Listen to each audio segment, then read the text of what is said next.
I call the 2,367th meeting of the Milwaukie City Council to order.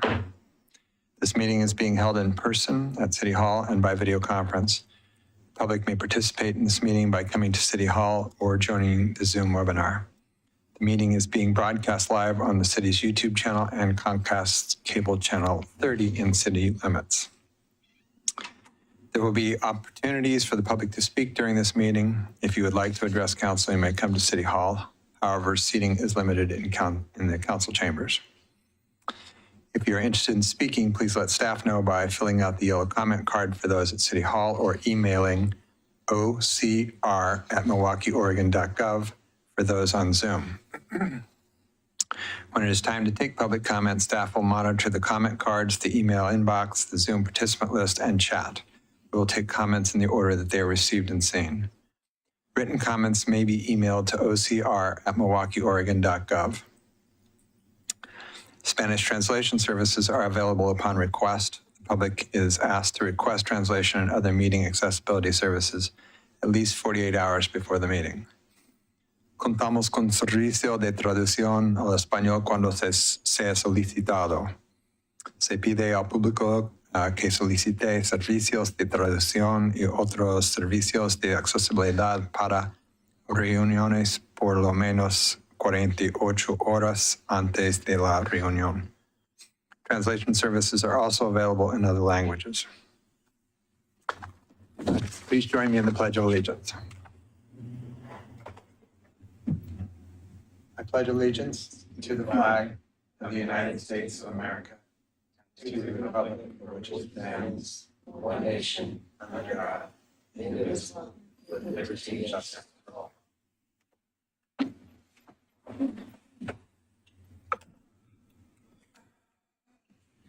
The city of Milwaukie respectfully acknowledges that our community is located on the ancestral homeland of the Clackamas people. In 1855, the surviving members of the Clackamas signed the Willamette Valley Treaty, also known as the Kalapuya, etc. Treaty, with the federal government in good faith. We offer our respect and gratitude to the indigenous people of this land. Tonight's announcements. City Manager Ann Ober invites you to another open door session on Wednesday, October 19th from 4 to 5 p.m. here at City Hall. Ask questions, raise concerns, or just find out more about what the city is doing. No sign up is necessary. The city invites the community to an event to celebrate the completion of the 42nd and 43rd Avenue Improvements project on Wednesday, October 19th from 5:30 to 7:30. The event includes food, beverages, and music by roadside attractions. The celebration takes place at Downing Dental, which is on the corner of 43rd and House Street. This year's Arbor Day celebration will be held on Saturday, October 22nd. Several events will take place that day, including from 9 a.m. to 1 p.m., Friends of Trees will lead a tree planting. From 11 a.m. to 1 p.m., PGE will hold an electric tool exchange and showcase an all-electric tiny home. And the city will hold the official Arbor Day celebration from 1 p.m. to 3 p.m. with ceremonial tree planting, free trees, donuts, and crafts. The tree planting is citywide, but all other events take place downtown across Main Street from City Hall. Join storyteller Will Horniak on Sunday, October 30th from 3 to 4:30 p.m. at Ledding Library. The event includes bone-chilling stories, poems, songs, and lore for those 14 and older. Dr. Campbell NDA invites you again this year to their second annual Haunted Forest at Homewood Park on Monday, October 31st from 4:30 to 7:30. Make the trail through the park part of our trick-or-treat route for family-friendly entertainment. The route starts at the west end of the trail off of Southeast Garrett Drive. For more information about each of these events and others, please visit the city's homepage at milwaukieoregon.gov or call 503-786-7555. Can All right. I add a couple? Absolutely. The 29th, a week from Saturday the 29th is No Ivy Day, which is a kind of a regional coordinated event to try and remove ivy from our natural areas. Often the site in Milwaukie is at Elk Rock Island, but this year the site is at North Clackamas Park. And it's from 9 to noon on Saturday, the 29th at North Clackamas Park.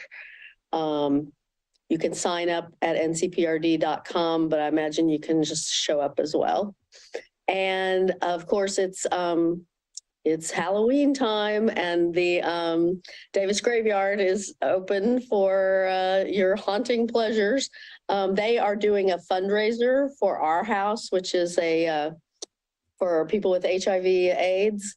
And that is this Friday, and it's your only chance to go behind the scenes and see the background, the behind the scenes of Davis Graveyard if you're interested in doing the fundraiser. And you could go to their website, davisgraveyard.com, or their Facebook page. Thank you. Anybody else? I'll just say I just asked a question. I don't know what the status is of trick-or-treating downtown, but I bet people are curious about that. Yes. Sorry So typically to that put is, you on the spot there. no, you're good. It is a DMVA activity. So we have actually never been in charge of trick-or-treating. And we have not been made aware that there will be trick-or-treating this year. So at this point, I don't believe it's happening. Okay, thanks. Thank you for asking that. All right. Anybody else? Anything? All right. Our next item is Milwaukie High School Outstanding Student Award. And this will be presented by our Milwaukie High School Principal, Kim Kellogg.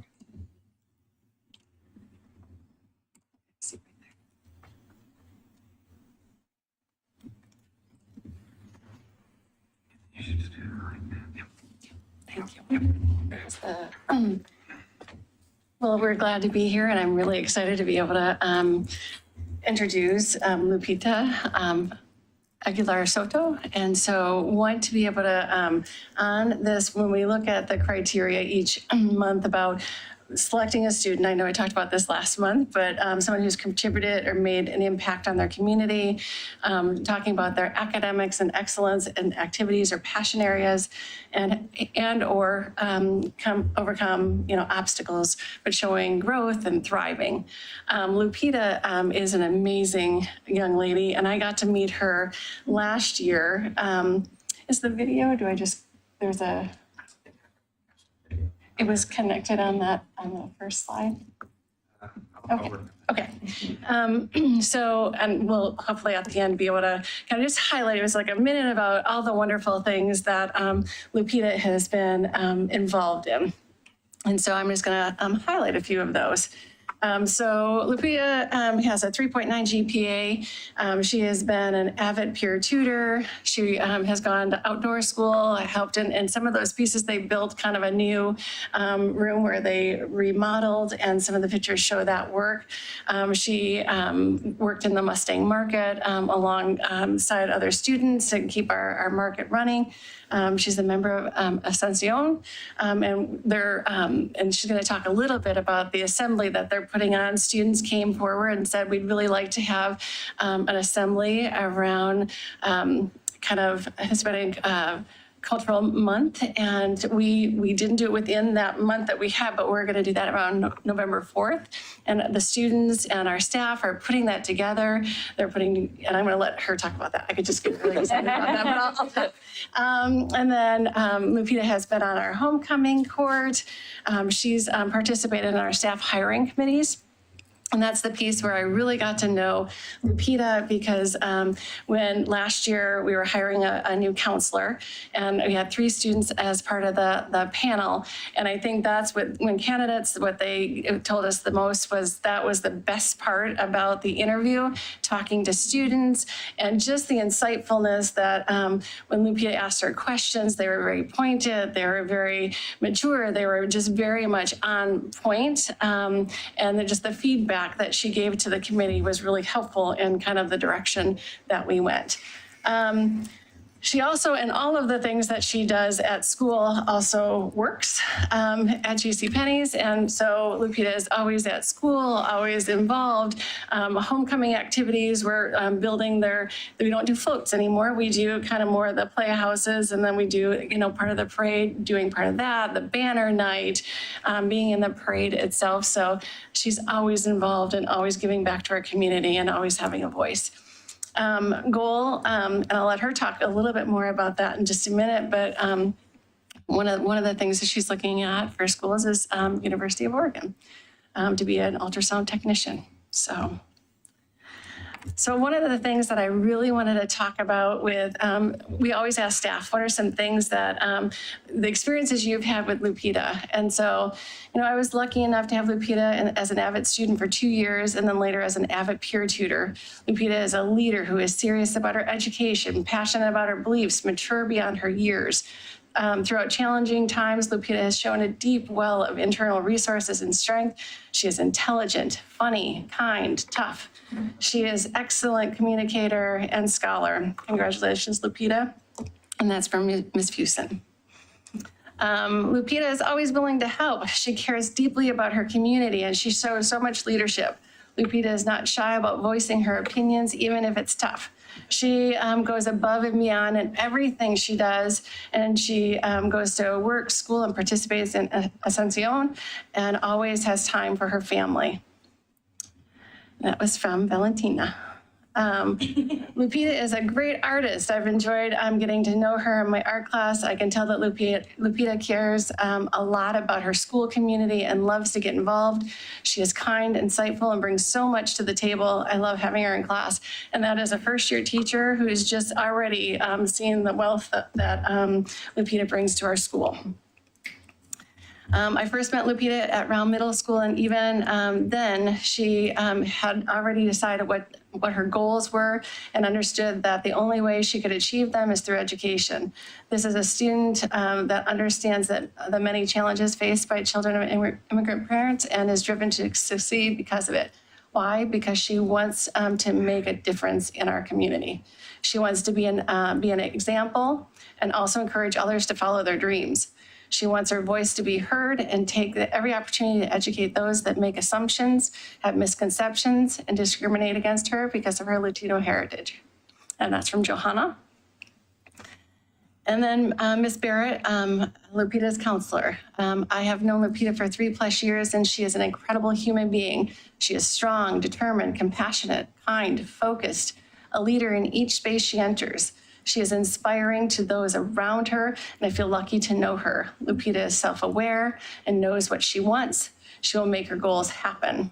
I'm honored to support her, to work alongside her as she takes her next steps on her educational path and her life as a whole.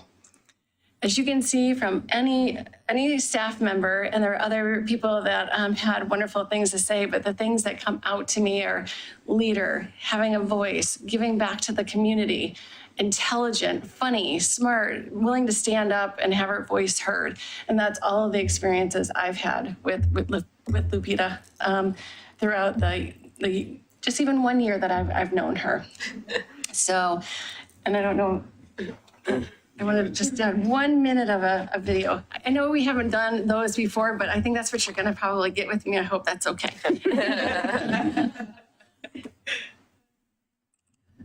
I just feel like I want you to really know our students.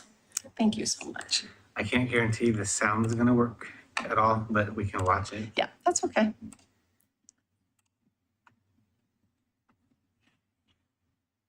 It's about 1 minute and 11 seconds. We've got a persnickety sound situation.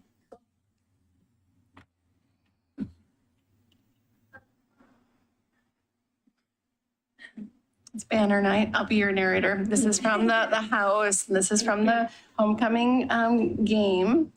And afterwards, and then for the planning part for the assembly so far, doing all of their decorations and getting ready for different pieces with the assembly and decorating the halls.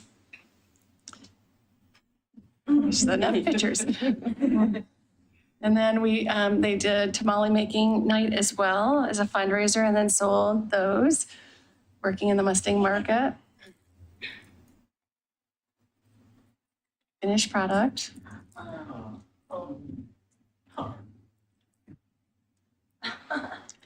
So all those things.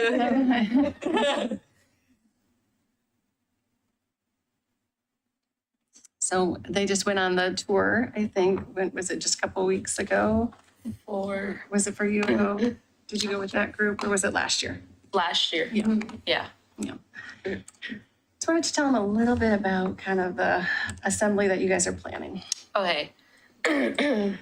So basically, we in Ascension do a lot to, I guess, like, go deep in our roots and like explore that and just get it out there, you know? I mean, really just bring it to attention, like what we do and like our culture and like how we celebrate each other.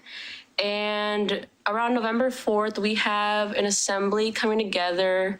So far, it's just a lot of like decorating. Like we make a lot of like flowers that traditionally like there would be. Or right now there's a dance being put together. And my part, I'm doing more like the actual like decorating, the traditional like decorating. Like I'm making like altar.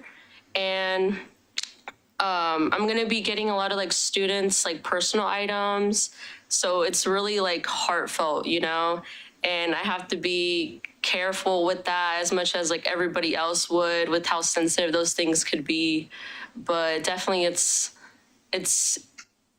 time out of everyone's day to like organize, get together, like brainstorm, and it's just nice to be able to have the freedom and space to explore that at school. You know, not everyone gets the chance to do that.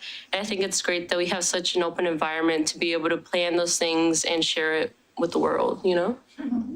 Mm-hmm. Do you guys have questions for Lupita? Would like to go first? I'll start.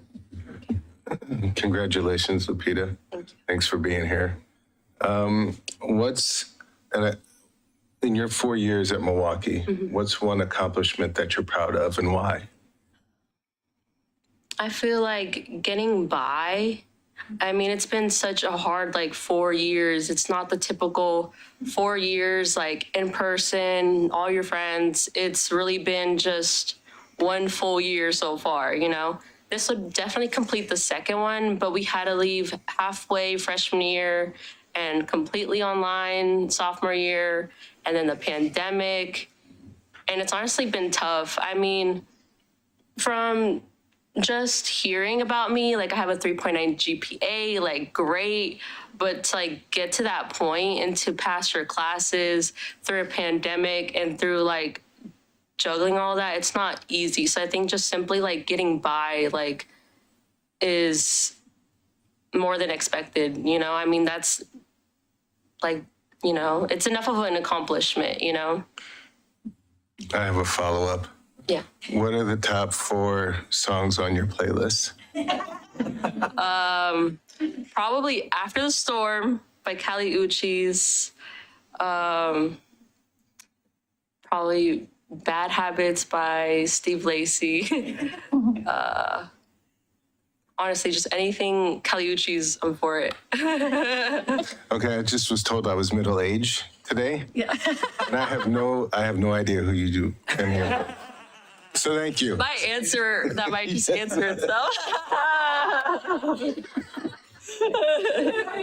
I'm with you. More than middle age. They're pretty mainstream, so Okay. I guess, you know.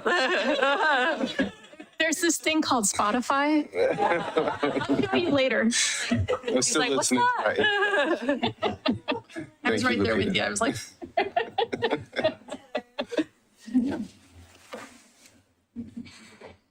Okay. Is it me? Sure. I couldn't tell if Lisa was, I did. she did okay. The nose scratch was not the wave. Thank you for coming to spend some time with us, Lupita, and for bringing like the biggest cheering section that we've had in a long, long time. I love that. That says a lot about you, that so many people wanted to be here to celebrate this moment with you. And I think that's reflected in the comments that Principal Kellogg shared with us. And that's just really wonderful to see. And I think probably speaks to some of where your strength comes from, is my guess. Yeah. At least some of the time. Yeah. I know a lot of it is just you. Yeah, I too. mean, these people are my foundation, you know? Yeah. These are my roots. Who are these folks? This is my family here. These are like school teachers, you know, and then my boyfriend. Great. Well, thank you for all that you're doing to help Lupita be amazing. That's really wonderful. I have lots of questions, but I'll keep myself under control here. Ultrasound technician is super specific. Yeah. So what's up with that?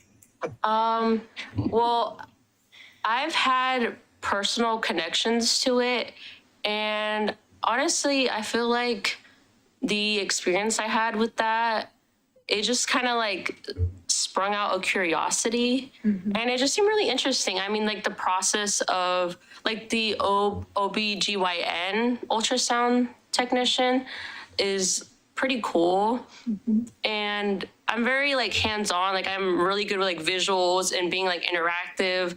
So I'm just like, I feel like this will be a good fit, you know? It feels like something that I'm really interested in.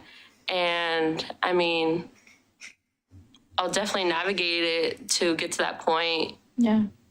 It's definitely something I'm looking forward to in my near future. Yeah. And I think it's really wise of you to recognize that you have that hands-on kind of gift, because I don't know, we kind of steamroll people into doing all of the, I don't know, the things that are exclusively thinky instead of the things that are more integrated with our using our hands, thinking about how things work in spaces and all of that when they go to college. So I think that's great. You're on a good path there. So it's great to meet you. Thank you. Go ahead, Lisa. You're muted. Thanks. Yep. It's lovely to meet you, Lupita. I'm sorry I can't be there in person. I normally would be, but I'm getting over COVID. You're a really impressive young woman. Lots of great stuff that you're doing, and I'm glad to know you're excited about University of Oregon. I would like to hear a little bit about your outdoor school experience. I hear that, the outdoor school programs are always on the verge of losing funding. And I'd like to hear what you got out of outdoor school. And you obviously are still involved in, I saw the construction photos. So maybe talk a little bit about that, as well as your own experience as a student in your outdoor school experience. Yeah. So I did outdoor school myself, 6th grade. I went to the one at the beach at Westwind. And fortunately enough, I think it was sophomore year, was my second year doing carpentry at the Sabin Schellenberg Center. So I did freshman year and I did sophomore year. And it was a great experience, and we got the opportunity to go to the coast and basically renovate the cabins. We did, I think, like 5 or 7 of them, and we did just all the inside. We got to explore the beach and eat there, and it was nice. I kind of felt like a 6th grader again, It kind of brings you back, and then you're just like, oh, I used to be here. Like, I slept in these cabins. And now I'm feeding back to the community, the next kids are going to be there. The next, hopefully the next like 15, 20 years, like it continues, and I can come back and maybe rebuild and more and be like, okay, like, I'm back again, but it's always been really nice at outdoor school. I feel like it's an important thing that all kids should do. I really hope it doesn't close down, but I always tend to do that. I always tend to come back and like help out, and then I might be gone, but just know I'll be back, Great. Well, I appreciate your passion for that program because I know a lot of people love that program, and I also hope it doesn't go away. But best of luck with the rest of your senior year and your adventures in college. Thank you. Yeah, thank you for being here, Lupita, and your family for being here as well. Congratulations. And thank you for all the work that you've put into your school. Again, I said this at the last Student of the Month. You guys are our future, and it looks pretty darn bright. And I got a little baby boy, and it's good to know that he's got some good people to look up to. So it's encouraging, and U of O is a great school. I'm assuming that's why you picked it, or what was the reason why you picked it specifically? Well, I've been there like a handful of times, so I don't know. The community is nice. I love the football team there. I love the community there, and it's close to home. And it just would be great to be a duck, Checks all the boxes, huh? Yeah, it really does. That's awesome. Family, you guys did a great job. Thank you for doing that, and thank you for being you. Appreciate it. Thank you. Yeah, very impressive. Could you, tell us more about the AVID tutoring? Yeah. I did that for like a semester because I had to get my own like requirements for school done, like with college and career. But in my time doing that, we did these things called tutorials, which basically broke up into groups, and we just covered subjects that were kind of confusing. Like it could have been math, science, real world problems, like politics. It could have been anything that we would kind of just gather together and get our like thoughts out. And I would facilitate that, and I would just let the kids do what they need to do. But if they fell behind, like I'd pick up and I'd start talking and just helping them out. But I really grew bonds with a lot of them. At the time I was a junior and they were freshmen, and we worked together. I mean, even though we were on different, like, they were freshmen and I was a junior, like we just all ended up becoming like one and just helping each other out. And I was just always telling them like, hey, like this stuff will help you, like learning how to like collaborate with people and how to talk with people and working through your problems. Like this stuff is practice for what you'll do in the future. So it was just great to give them like insight on what's to come for their future years. Yeah, I love programs like that integrate across ages. I think so often we get so segregated in our society, and when we see things like this, or even high schoolers working with even younger kids on stuff, I think it makes a world of difference, because it really gives the young people something to look up to, right? And it helps the older students start to, I mean, that's kind of that step into adulthood, right? That now you have to be concerned for these little people. And I think it's a really powerful process that takes place there. And thank you for doing it, and thank you for being a tutor. That's impressive stuff. I mean, your whole life is clearly impressive. And I think you will make an extraordinary adult, and I look forward to seeing all the things you do with that. I just have to put in a pitch here for, you have exactly the skill set that we need up here. So just keep that in mind. It's true. I mean, it's not hands-on work, but we are responsible for things getting built. Yeah. So having a hands-on awareness of the world is really, and a practical sense of how things are done is really valuable. So just remember that, because you're only going to be in school for 4 years. Maybe we'll see each other again. I have to tell you, Close to home. your presence Yes. is really amazing. Yes. It is really, like when you came in, I thought you would be like really shy, but like sitting here and listening to you, you have something, Yes. and I find it really it's dope. It's really I mean, I think that was what I was drawn to Lupita about when just meeting. I think Barrett called me into the office and says, hey, we want to talk to you about something. And just having the conversation, I just kept going like, how old are you? I mean, it's just like this mature conversation, the outlook on life. And honestly, with the hiring committee, when we did that, I'm like, can you just come and sit with us for everyone? You just bring something to, and I think it's that presence like you're talking about. So it's always there. Yeah, and I think also that's another very cool thing that you had students on your hiring committee. Yep. I think that's brilliant. And probably, maybe it's more common now, but I don't think it used to be common. Anyway. All right. The City of Milwaukee is proud to recognize for outstanding student achievement in academics, civic engagement, and extracurricular activities at Milwaukie High School, Lupita Aguilar Soto. Let it be known to all on this 18th day of October 2022, the City Council of the City of Milwaukee, a municipal corporation in the County of Clackamas in the state of Oregon, recognize this student as an excellent example of the bright future of this community and nation.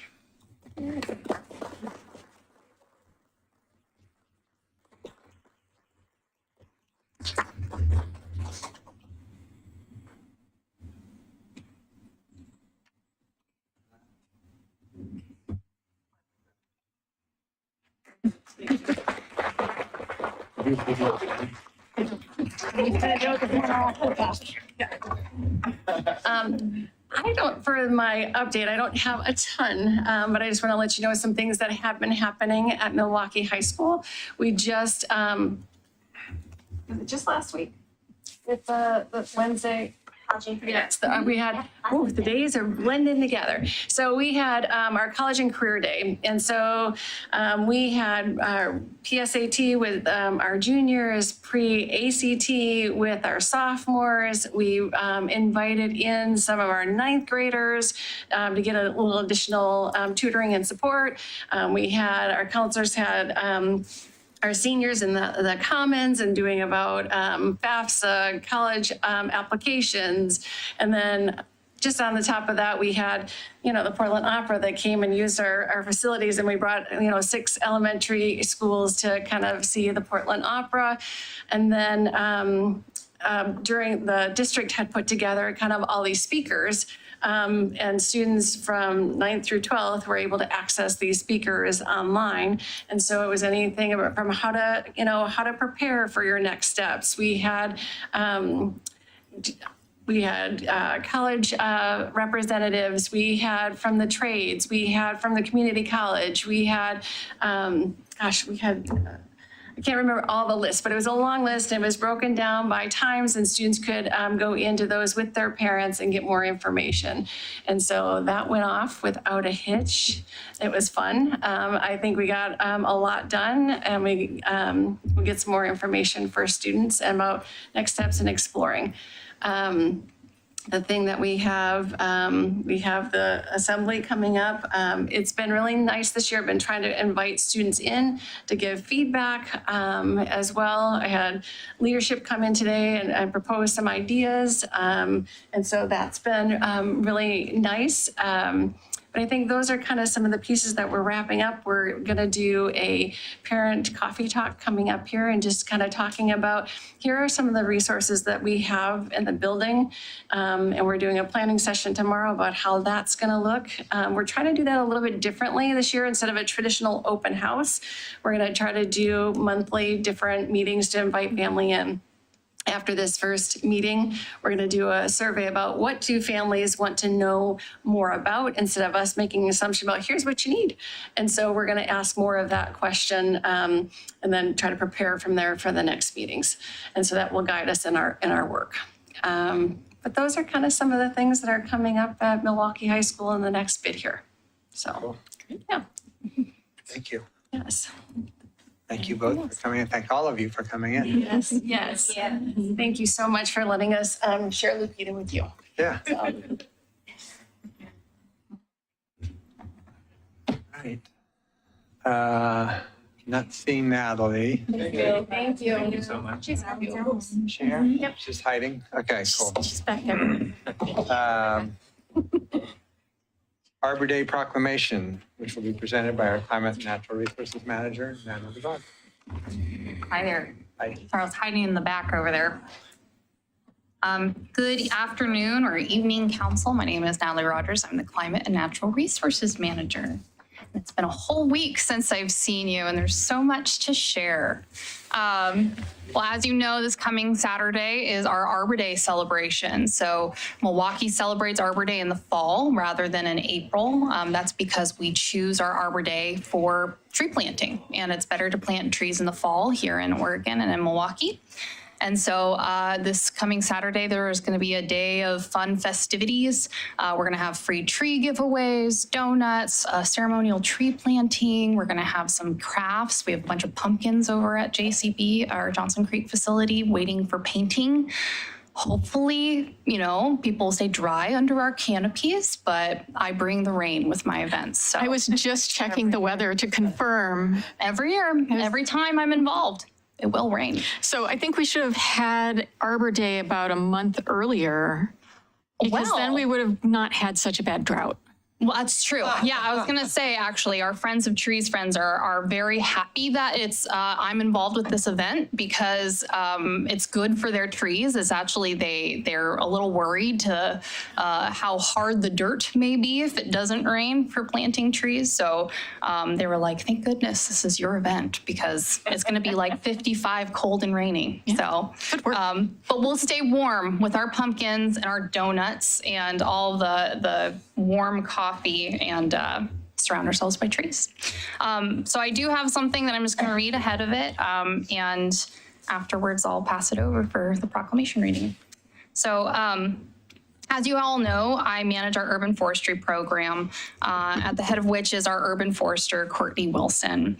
Other members of the natural resources team complete our urban forest staff, including our natural resources technician, Stephen Zumwalt, and our environmental services coordinator, Galen Hashovsky.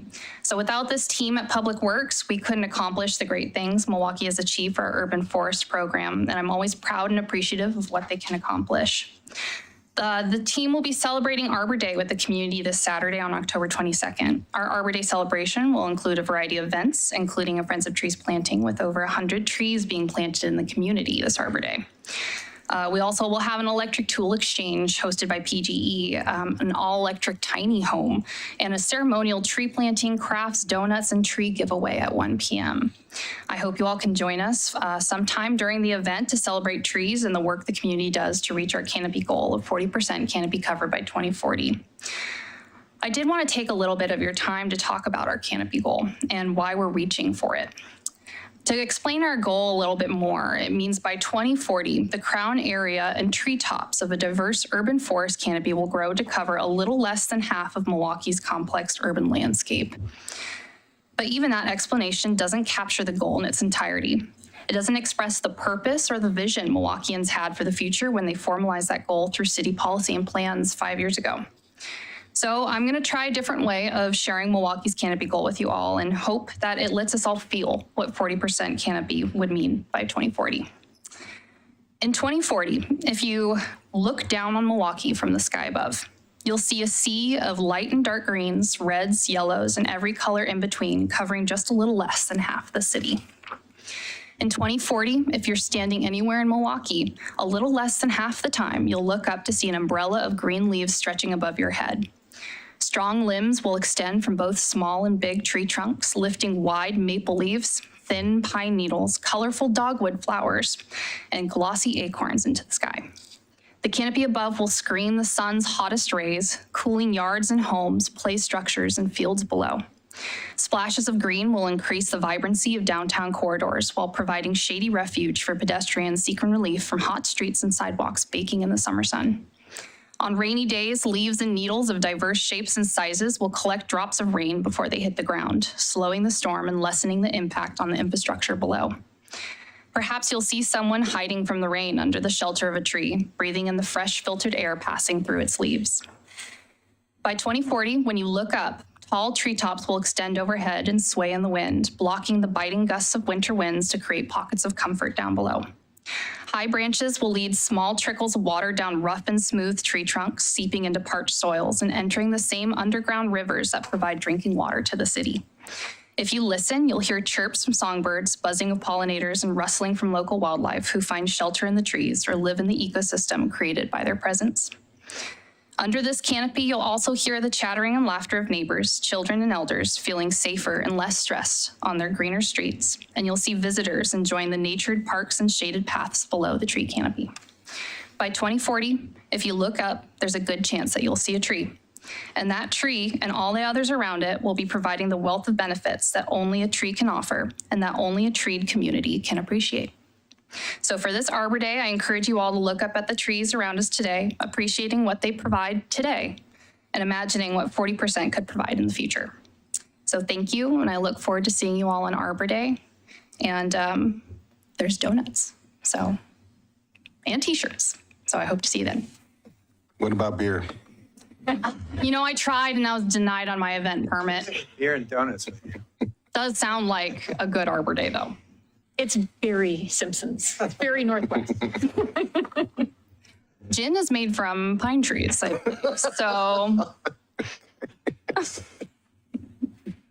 Juniper, Oh, juniper, that's it. among other things. Very good. Thank you. That was nice. That was. All right, our proclamation. Whereas in 1872, J. Sterling Morton proposed the Nebraska Board of Agriculture that a special day be set aside for the planting of trees. And whereas this holiday called Arbor Day was first observed with the planting of more than 1 million trees in Nebraska and is now observed throughout the nation and the world. And whereas trees play an integral part in capturing and storing carbon and are therefore critical in a solution to the climate crisis. And whereas trees can reduce the erosion of our precious topsoils by wind and water, cut heating and cooling costs of residents, moderate the temperature of increasingly developed and warming cities, clean the air and provide health benefits for the community, produce life-giving oxygen, and provide and improve habitat for fish and wildlife. And whereas trees in our city increase property values, enhance the economic vitality of business areas, and beautify our community. And whereas trees, wherever they are planted, are a source of joy and spiritual renewal. Now, therefore, I, Mark Gamba, Mayor of the City of Milwaukie, a municipal corporation in the County of Clackamas and the State of Oregon, do hereby proclaim October 22nd, 2022 as Arbor Day in Milwaukie, and I urge all citizens to celebrate Arbor Day and to support efforts to protect our trees and woodlands. Further, I urge all citizens to plant trees to mitigate climate change and promote the well-being of this and future generations.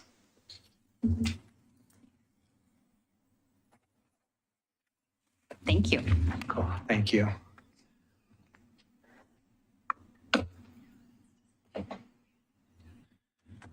All right.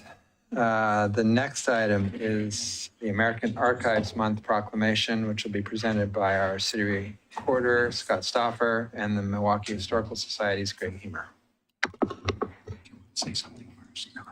Thank you, Mr. Mayor and Council. Pleasure to be with you this evening, as always.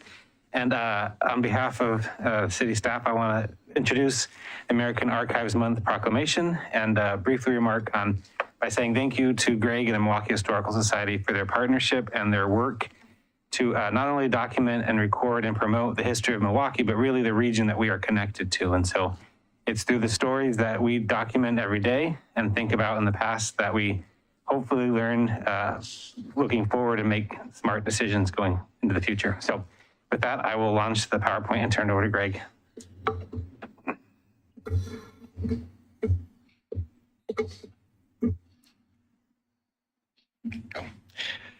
Mayor, council, city staff, and fellow residents. My name is Greg Hemer, the communications director of the Milwaukie Historical Society, the owners and operators of the world's largest museum dedicated to the history of Milwaukie, Oregon, the Milwaukie Museum, located at 3737 Southeast Adams Street, open Saturdays 1 to 5.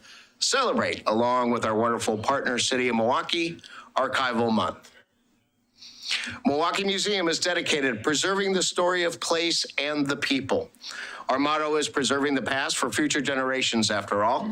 Our current exhibit, Milwaukie Then and Now, explores the land from the past to the present.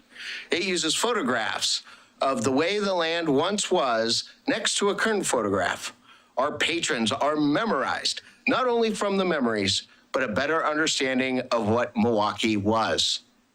Slide. Milwaukie Museum is dedicated to telling all stories, the good, the bad, and the ugly. Just this year alone, look at our Letting Library lecture series. In February, we told the story of Japanese Americans in 80 years from Japanese incarceration, the Japanese American story. March, we celebrated women and their contribution in Women's History Project, a personal perspective. In June, we advanced our residents' knowledge of home preservation, entitled Preservation 3 Perspectives. And the conclusion for the year of 2020, we ended with Confederated Tribes of Grand Ronde, History and Demonstrations. All of these lectures are preserved on Milwaukie Heritage Channel on YouTube. Slide. Our civic and community archives are second to none at Milwaukie Museum. Our files, which are currently being digitized, contain the documents, tales, traditions, and voices of those who came before us. We even added a new panel to our timeline, which is dedicated to the year 2020. Now, we may want to call it the COVID year, but I much prefer to call it the Hadley Bing mural year. Slide. Our city recorder's office is second to none. Scott and Nicole work tirelessly not only to aid Milwaukie Museum and projects, but to save city council recordings and issues from the public. Our volunteers are second to none, as Milwaukie Museum does not have a paid staff, but a large membership that cares about this city and recording our thoughts, feelings, and history for future generations.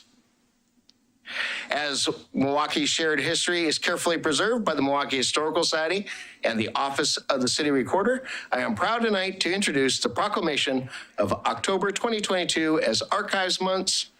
Mr. Mayor Gamba, will you please read the proclamation? Absolutely. Whereas preserving the story of a place and the people who dwell there in any given moment is essential to understanding a community and how it came to be. And whereas the story of a community can only be complete when all voices and perspectives are heard and included in the shared history of a place and its people. And whereas civic and community archives seek to collect and preserve the documents, tales, traditions, and voices of all those who came before us. And whereas civic and community archives could not exist without the professionals and volunteers who work tirelessly to preserve the voices of a community. And whereas Milwaukee's shared history is carefully preserved by the Milwaukie Historical Society and the Office of the City Recorder, who recommend the proclaiming of Archives Month as a reminder that the events of yesterday and today must be documented to better inspire a more perfect future for all residents of our community, regardless of age, race, gender, orientation, income, or beliefs. Now, therefore, I, Mark Gamba, Mayor of the City of Milwaukie, a municipal corporation in the County of Clackamas and the State of Oregon, do hereby proclaim the month of October 2022 as Archives Month in the hope that all voices may be appreciated, recorded, and preserved for the betterment of all.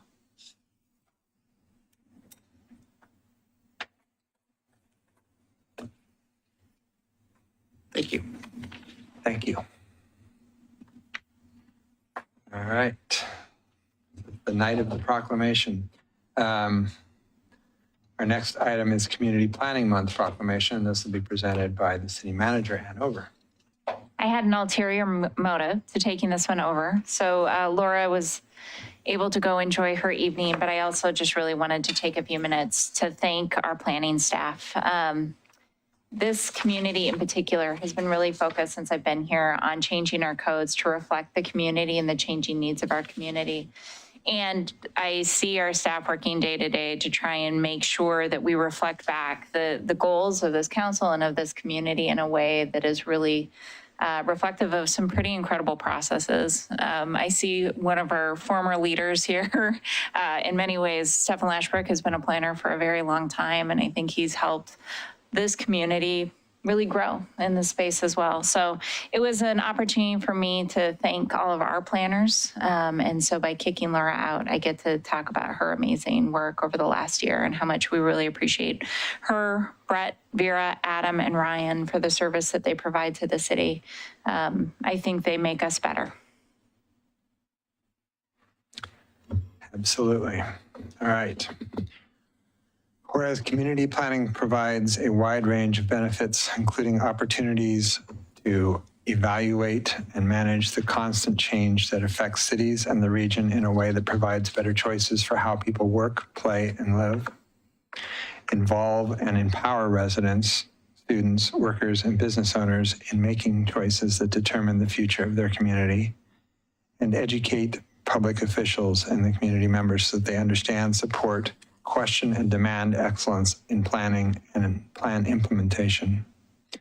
And whereas the month of October is designated as National Community Planning Month throughout the United States of America and its territories, and whereas the American Planning Association and its professional institute, the American Institute of Certified Planners, endorse National Community Planning Month as an opportunity to highlight the contributions sound planning makes to the quality of our built and natural environment.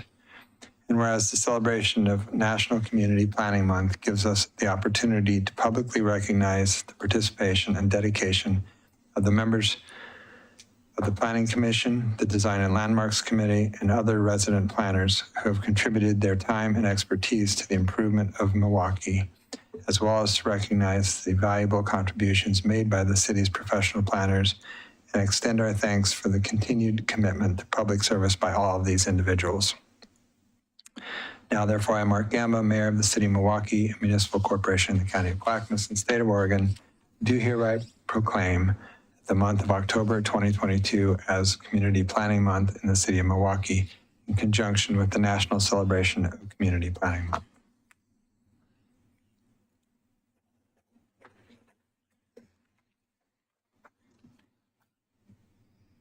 All right.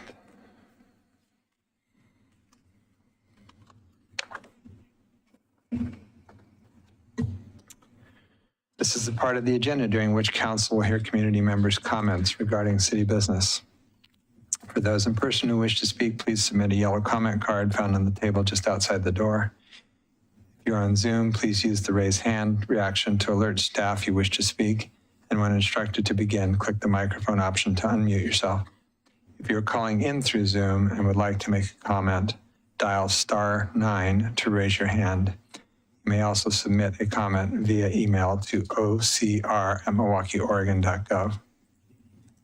Before you make your comments, please state your name and city of residence for the record. If you would like the city to follow up with you, please submit your contact information to ocr@milwaukeeoregon.gov. If council has other business items on the agenda this evening, speakers will be limited to 3 minutes each. Because information provided during the community comments may be new, the city manager will respond at the next council meeting to those comments that require follow-up. Before we begin, is there follow-up from the October 4th community comments, Ms. Ober? There's not. Mr. Mayor, I have a couple emails and a yellow comment card, but they're for the Bowman Brae Park item. So to my knowledge, and there is one card being filled out now, but I believe it might be for the park item as well. I don't believe there's any community comments not related to an agenda item. Okay. Then we will move on. Nothing on Zoom either? Correct. Okay. Tonight's consent agenda includes minutes of the City Council for September 20th, 2022, a work session, and September 20th, 2022, a regular session. It also includes a resolution authorizing a cooperative agreement with North Clackamas Watershed Council for the Kellogg Creek Restoration and Community Enhancement Project. Does any member of council wish to remove an item from the consent agenda? In that case, I would entertain a motion. I'll move to approve the consent agenda as written. I'll second. It has been moved and seconded to approve tonight's consent agenda. Is there any further discussion? All those in favor? Aye. Aye. Opposed? None heard. It passes unanimously. All right, our next item is the public Safety Advisory Committee, the annual update. This will be presented by our city engineer, Steve Adams, and engineering technician, Ben Green.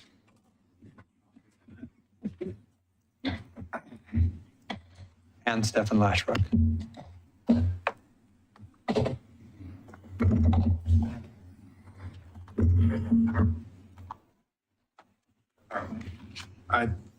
All we have is what was submitted for staff report. Oh, no.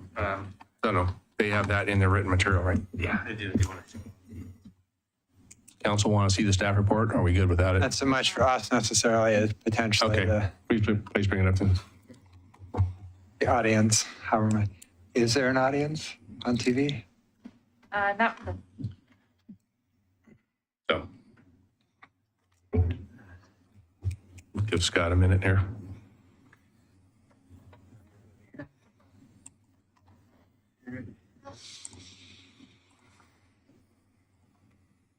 Here it is. Thank you.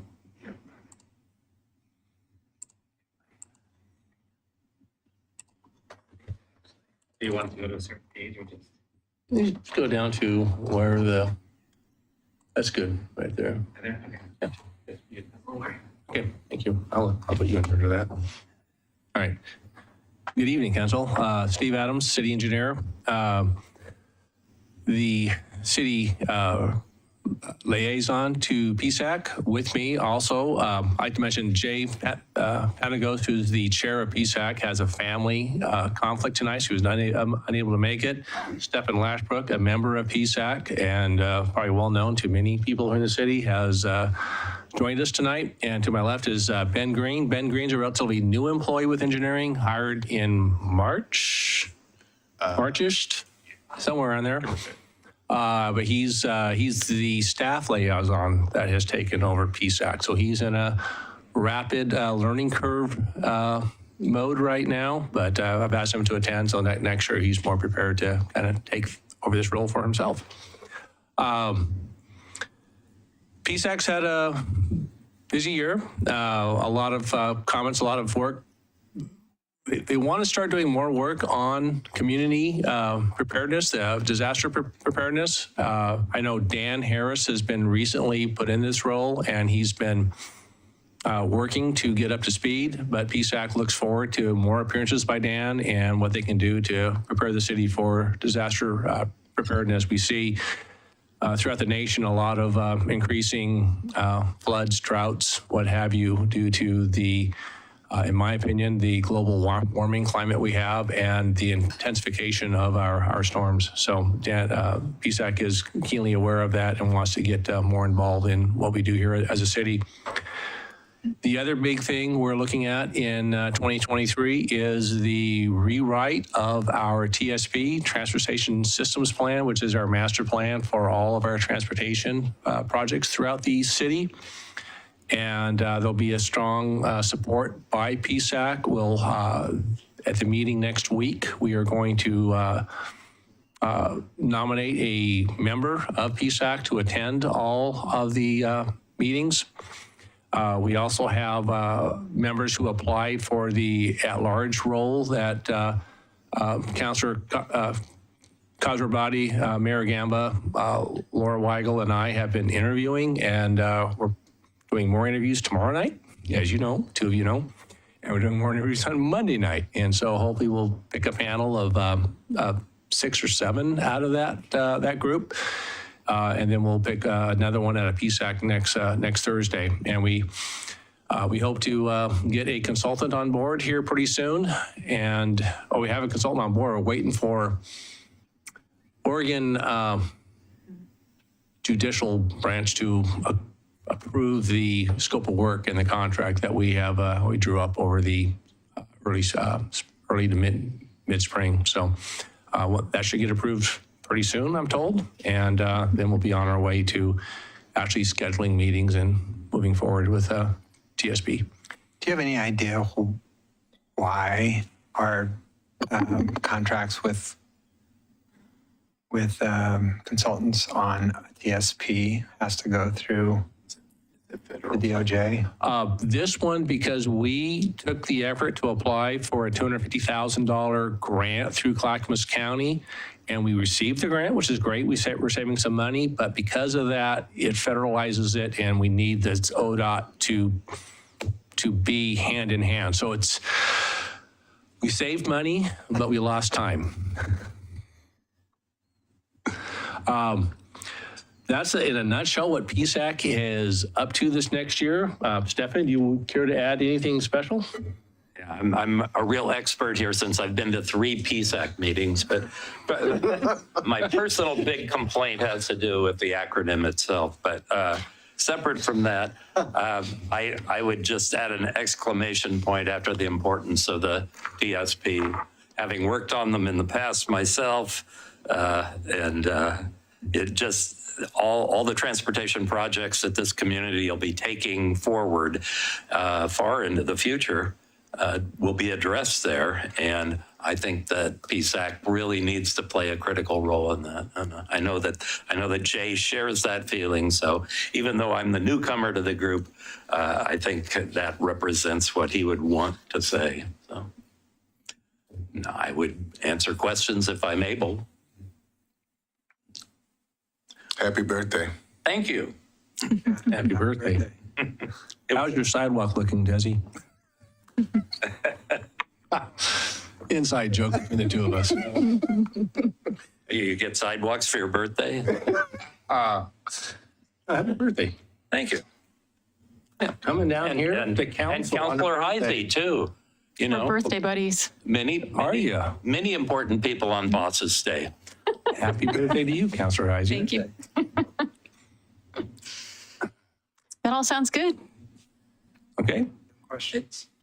It's going to be a busy year. Good luck. Yeah, It'll be a busy year. A lot to do this year, yeah. A lot of meetings, a lot of feedback back and forth. And PSAC's a big role because we have a member from each of the NDAs, and they're going to serve as a conduit of information.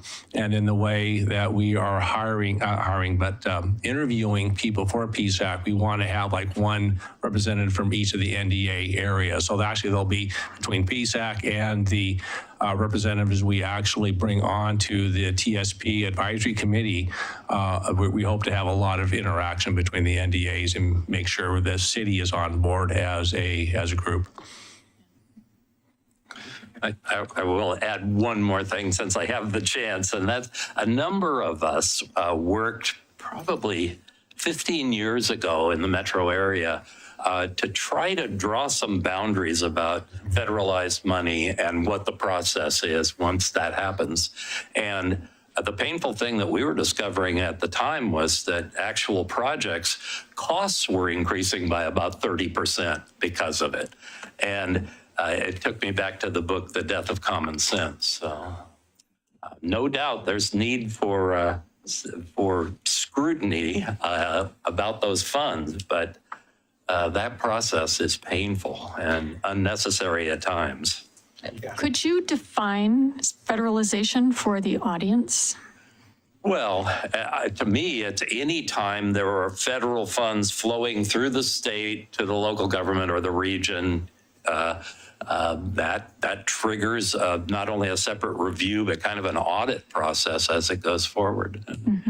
And now this is old information because I'm out of the business, but back in the day, it certainly drove up the costs in terms of what you saw in bids for projects. Well, and isn't there that a certified whatever manager of projects, a federally certified manager of projects, which for most of us small cities is ODOT. Right. Some of the larger cities have employees, and they've spent the time and the money to get them through the training so that they don't have to deal with ODOT specifically for that reason. But it's in the 17th Avenue bike path, by some estimates, cost us twice as much because it was federalized. Yep. Yeah. Free money ain't free. No, it's not. Yeah, thank you for that, because it does come up a lot in transportation conversations, and I think we'll need to keep coming back to that free money isn't free theme, because there, in many ways, our country is awash in money right now out of the infrastructure bill, and those do represent some excellent opportunities. And DC has done some work to try and reduce the fiduciary and reporting and other burdens for smaller cities specifically, but I think it's still going to come up. So as our appetite as a small, ambitious city kind of goes out into the world on the TSP, I guess I want to also make sure that people understand that money comes with a lot of responsibilities and burdens that aren't always apparent when you see how much of it there really is. Yeah, with our construction projects, if we have federal funds available, we try to put them all into one project. So then that is the one that's the more time consuming and the one that we need to work on more with others. So if you spread around to all your projects, then you're going to spread the pain around. And so it's great having the free money, but it does increase the amount of time it takes to complete a project. Yeah. All right, any other questions? Thank you very much. Thank you very much. You have a good night. You too.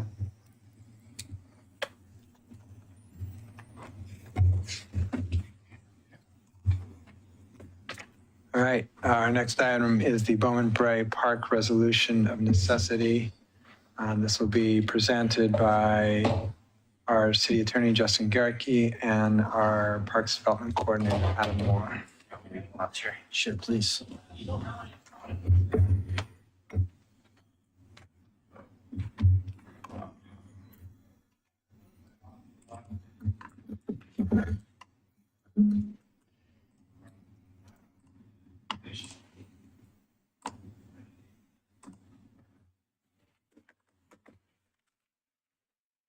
All right. You can cut it out, but I'm just using that.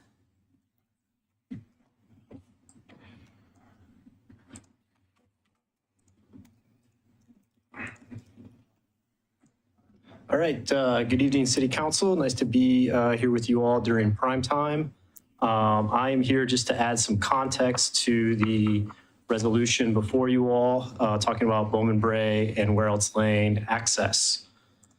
So just looking at the master plan timeline for Bowman Brae Park, which initiated this conversation back in 2011, the Bowman Brae Park property was purchased by the city using Metro bond dollars. Between 2014 and 2015, thereabouts, North Clackamas Parks and Rec District, AKA NCPRD, initiated a planning process with the community, with the city as a partner.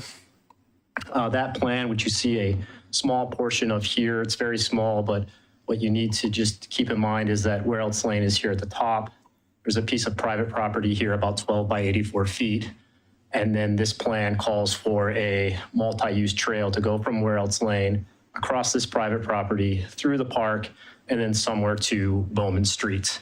That plan, as shown here, was brought before the Planning Commission.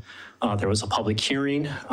This topic of the multi-use trail and access point was a topic of discussion at that public hearing. Ultimately, the Planning Commission voted to recommend this master plan to City Council. Then in 2015 as well, Council held a public hearing to address this master plan. No one spoke at that public hearing and the plan was adopted. Back then, we made park plans part of our comprehensive plan. So this document, as shown, was part of our city comprehensive plan for a number of years. In 2021, the city offered to purchase the property outright. That was the full 12 by 84 foot strip of land. Those negotiations broke down. And as many of you are aware, we've been spending a lot of 2022 talking about possibly revising this master plan. We've gotten a lot of feedback on the plan, including a lot of unsolicited feedback about this access point.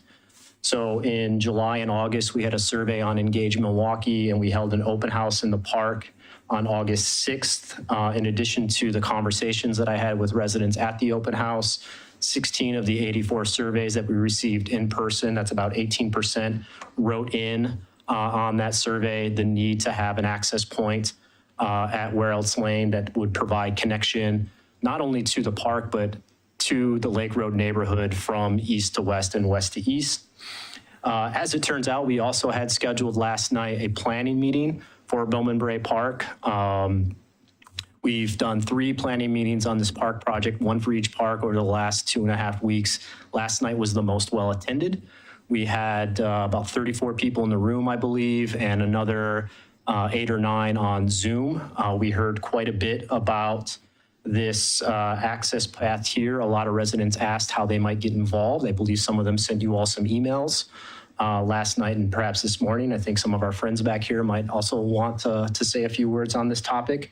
I don't have that quantified yet because the surveys are still on Engage Milwaukie to last night, but it was a topic of discussion. And Councilwoman Beatty, I'm not sure if either of you were on the Zoom call, but I know Councilwoman Beatty was there listening in. So the property in question is, as I described, about 12 by 84 feet, give or take a few inches.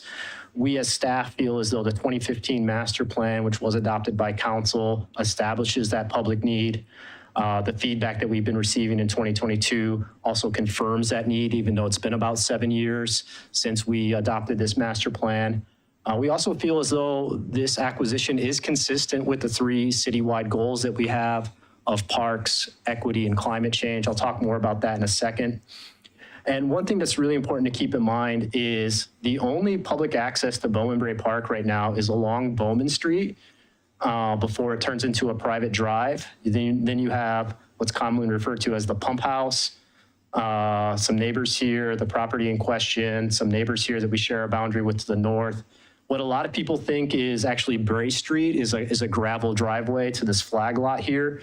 So you've got a park that's surrounded on 3.5 sides by private property, and you actually have to go outside the city limits and then back into the city limits to get into.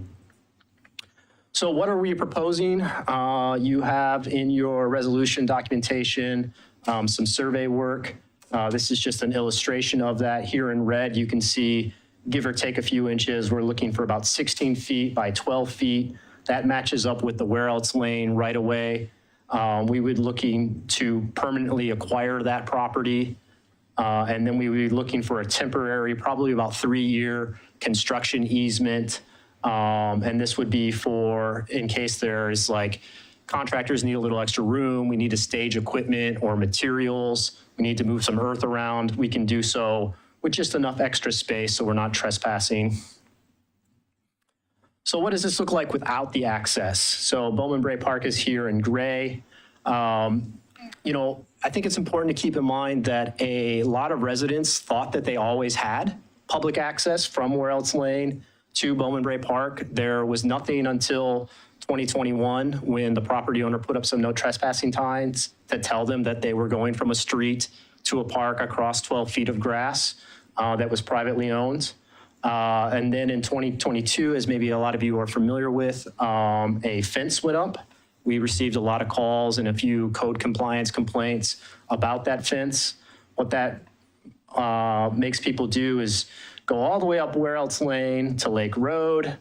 This is a stretch that doesn't have a lot of sidewalks. Where there are sidewalks, they're not always ADA accessible, so they don't have that ramp for people with disabilities at the intersection. They didn't have to go along Lake Road, which has a lot of traffic on it. It's traffic that moves very quickly. A lot of residents have expressed to us that they have concerns about the traffic and how fast it goes, particularly if they're on a bicycle or with kids or a pet.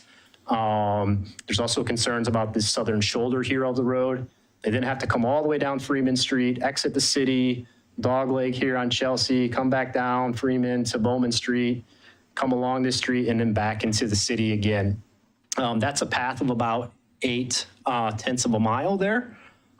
Because of that, we see as though maybe a lot of people would be driving to the park as opposed to walking or riding their bikes like they were used to.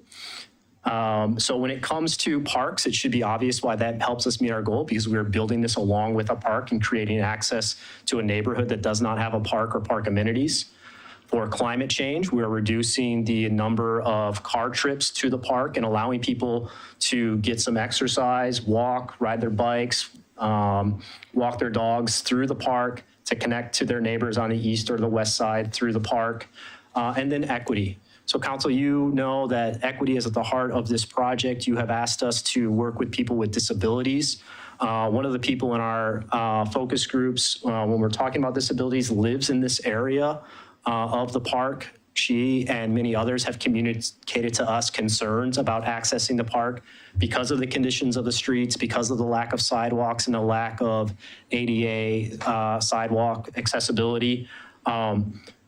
We could do things about those issues, the conditions of the roads and the streets, perhaps with our transportation system plan over here in the yellow area on Where Else Lane. But it wouldn't make sense unless we have this access point here to the park.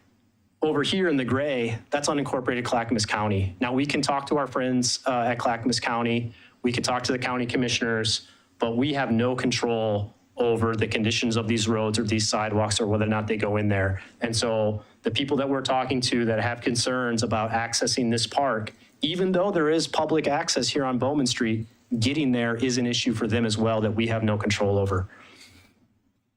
So with this access, again, just looking at this spot in red here is the area. This is not the scale, obviously. This is a look at the park plan as it exists right now. This will change based on some feedback that we got last night and that we expect to get online in the surveys that close tomorrow night. But this would allow us to put in anywhere between a 6 and 12-foot path from Where Else Lane through the park, somewhere to this blue line. Right now, we're showing it here at the intersection of Bowman and Brae Street. That could be further back here that would allow us to narrow this path, but that's not the topic of discussion right now. The topic of discussion is, can we go from here, the private road, to the public park across this 12 feet? We have always talked about in this planning process, and I'm sure they talked about it back in 2015 as well, we want to be good neighbors to people, not just at this park, but everywhere. So that means that we are going to look at fences, shrubberies, different vegetation that we can use to screen the neighbors from this property. We've talked as a staff that we need to make sure that we are delineating the public property from the private property and directing people to our land so that they aren't accidentally trespassing as they were before we acquired this property. And then finally, it's really important that we do acquire this property instead of going after an easement.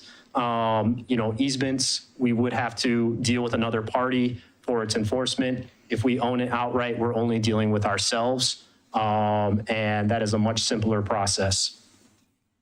So that's all I have for you today. I think our city attorney might have a few things that he wants to discuss. Maybe some comments to add. Great job, Adam. I think Adam did a wonderful job at that presentation, indicating to council the necessity for this connection. You're all aware of the issues surrounding this, so I don't want to belabor any of those. Oregon statute, because we have failed to complete a private sale with the property owners, we are looking at moving into the condemnation setting, and Oregon statutes require a resolution or ordinance be adopted by the condemner, the city of Milwaukie, outlining the necessity and the proposed use for the property. And so what you have before you is essentially a summary of Adam's presentation boiled down to a little bit more resolution style language that just kicks us off into the condemnation process. And if you have any questions about that, I don't anticipate that you do, but if you have any questions or have any questions to Adam about some of the information he's learned through his process, I would commend Adam for doing a wonderful job engaging with the public over this issue. We've been kicking the can around for a while about this one, and we've hosted a good handful of public events, and Adam's been at the helm for all those, and he's done a wonderful job. Councilor Beatty had a question. Councilor Beatty, go ahead. Yeah, I actually had a question for Adam, and then I'll come back to a question for Justin. Adam, on the last slide you showed us, you referred to a private, that one, yes. You referred to this spot outside the red square as a private road. It's not my understanding that it's a private road. It's a public road. I might have misspoke. It is a public road up until that 12-foot piece of property, and then it's a public stretch. Right now, that 12 feet is private.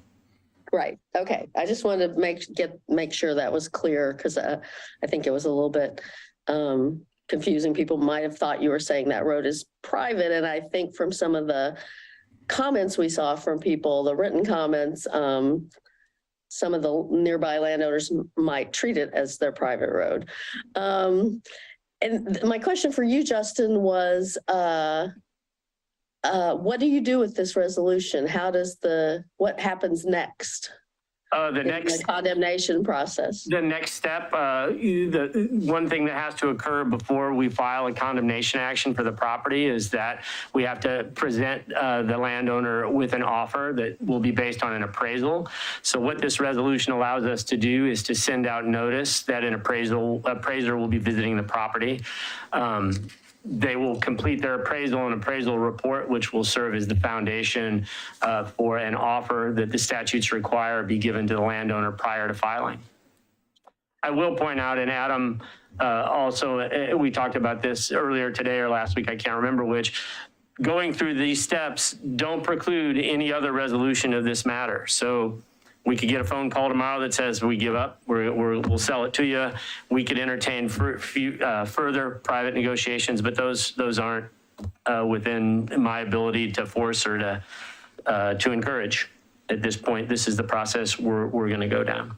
And just to clarify, and just correct me if I'm wrong here, Justin, but I did have some people who talked to me at the open house, and they used the word seizing the property, but the appraisal would establish fair market value that we would pay for the property. That's correct? Yes. The condemnation process requires a payment of just compensation for the take of the property. And so the appraisal will determine what the fair market value is, taking into consideration a variety of considerations that I won't bore you with today. And that will form, it'll be actually a rather large work product that comes out of the appraiser's office. This isn't just your, hey, it's worth so much per square foot type appraisal. Any other questions? Unfortunately, Lisa's right in the glare for me, so I can never see what she's doing. No. All right. Thanks, you guys. Thank you. Good presentation. Council will now take community members' comments regarding the proposed resolution and necessity for Bowman Brae Park. For those in person who wish to speak, if you are at City Hall, please submit a yellow comment card. If you're on Zoom, please use the raise hand reaction. If you're calling in through Zoom and would like to make your comment, dial *9 to raise your hand. You may also submit a comment via email to ocr@milwaukieoregon.gov. Before you make your comments, please state your name and city of residence for the record. Speakers will be limited to 3 minutes each. Scott, do we have anybody online? Mayor, we do. We have 3 individuals on Zoom, and one of them, I believe, has emailed me before the meeting that they would like to speak. I don't see their hand raised, but we also did receive 2 comment cards for folks in the room. And I will just ask the folks in Zoom to raise their hand now if you want to speak. So no one raised their hand at the moment. Oh, yep, we have one person raise their hand in a moment. Do you want to do that one first? Sure, let's start with that. You Okay. want to hit the timer?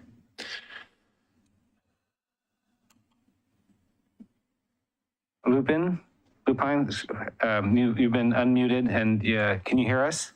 Yes. Okay, as soon as the mayor says go ahead. Go. Yep. Can you just explain this process? And so you're going to make a motion to acquire the land, and is there a possibility that this would fall through in any way?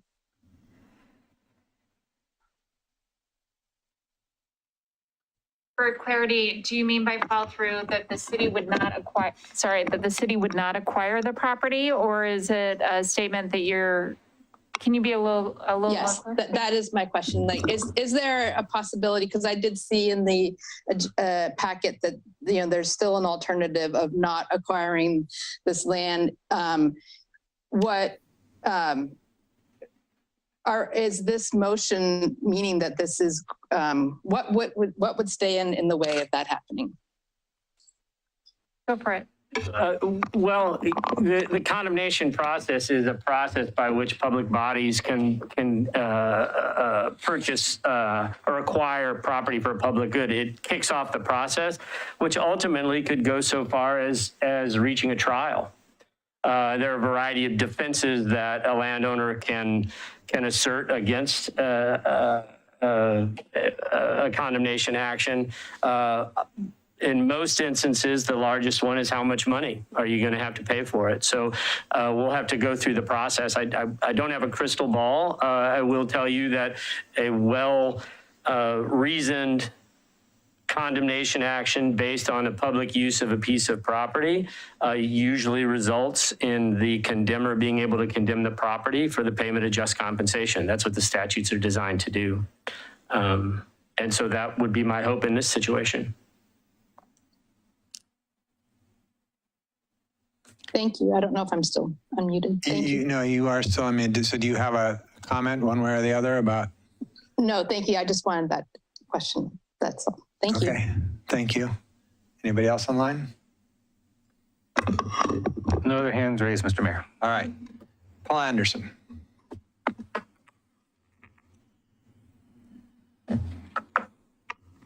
Photos ready, Mr. Anderson, so whenever you want me. Okay.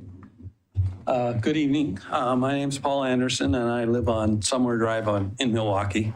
I just kind of wanted to add some detail to what Adam presented. So why don't you go with picture number 1 there. Okay. As you can see, Bowman Brae Park down on the at the bottom, and over on the left would be Verney Avenue. So what I've shown is in the green is a path, let's just say, someone trying to walk to the park from the west, from Verney or anywhere west of there. They would, go on Maplewood and then go down Summer Drive and go across and then down where else and get to the park. And it's all pretty level. There aren't sidewalks everywhere, but it's very little traffic. So it's a pretty safe way to go. Right now with that west access blocked, a person would have to follow the red line, which works their way along Summer Drive, up where else, onto Lake Road. And there is a way to go down through the parking lot behind the school or the North Clackamas School District building, and then down Freeman and eventually, to the park. So those are the two ways to get there. Can you go ahead and go to number 2?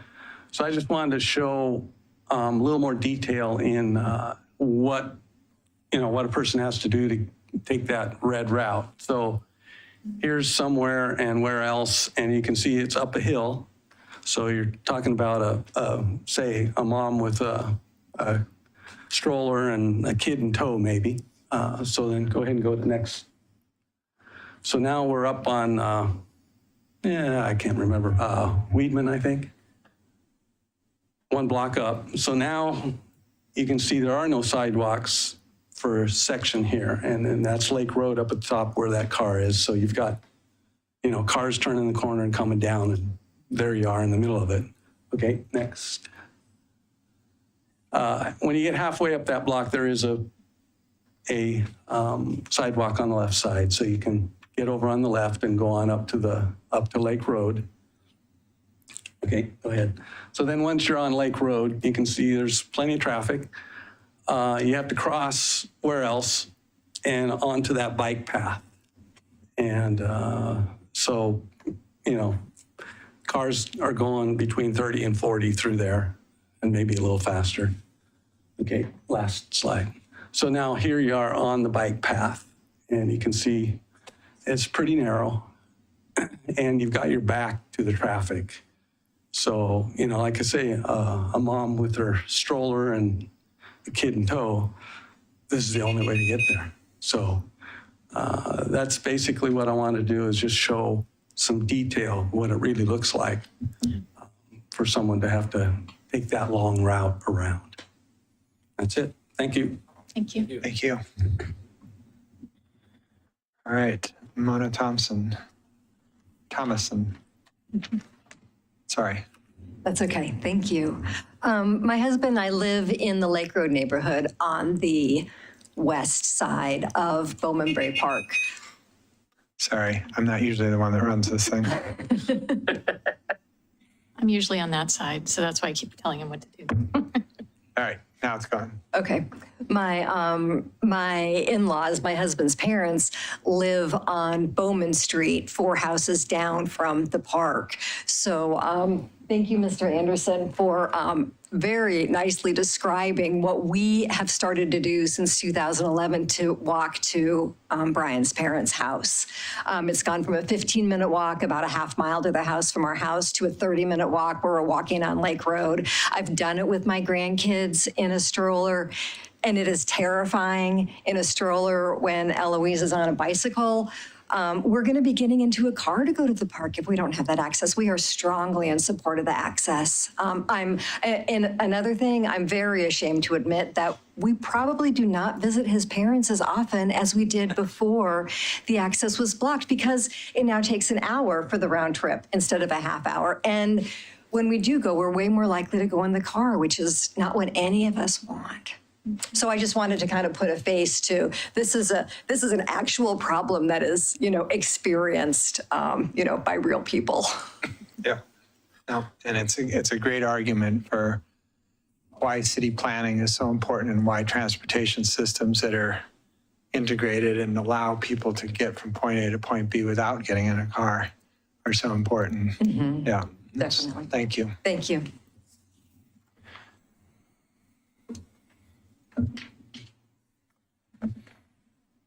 Theoretically, I stopped it. Okay, is there anybody else? Anybody online? No. Nothing? All right.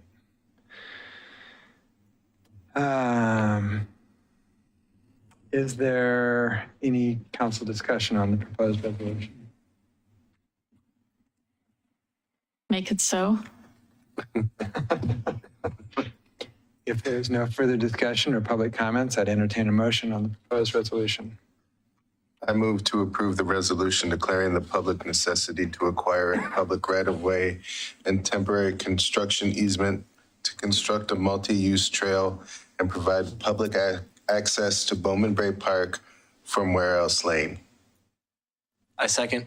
It has been moved and seconded to approve the resolution declaring the public necessity to acquire a public right-of-way and temporary construction easement to construct a multi-use trail and provide public access to Bowman Brae Park from Where Else Lane. Is there any further discussion? All those in favor? Aye. Aye. Opposed? Opposed? None heard. It passes unanimously. Go forth. Yeah. Thank you, everyone, for showing up. Thank you. Yes. I did. See, we did it in under 3 minutes. Maybe it's done now. I don't know. Should we use it more often? It's why we said, yeah, see what happens. The closer it gets to 8 o'clock. There's a way to stop it. Get I don't know what it is. Yeah, maybe we I can. think so. Yeah, I'm in. Press the reset button. Press the reset button on the timekeeper to turn off the red lamp.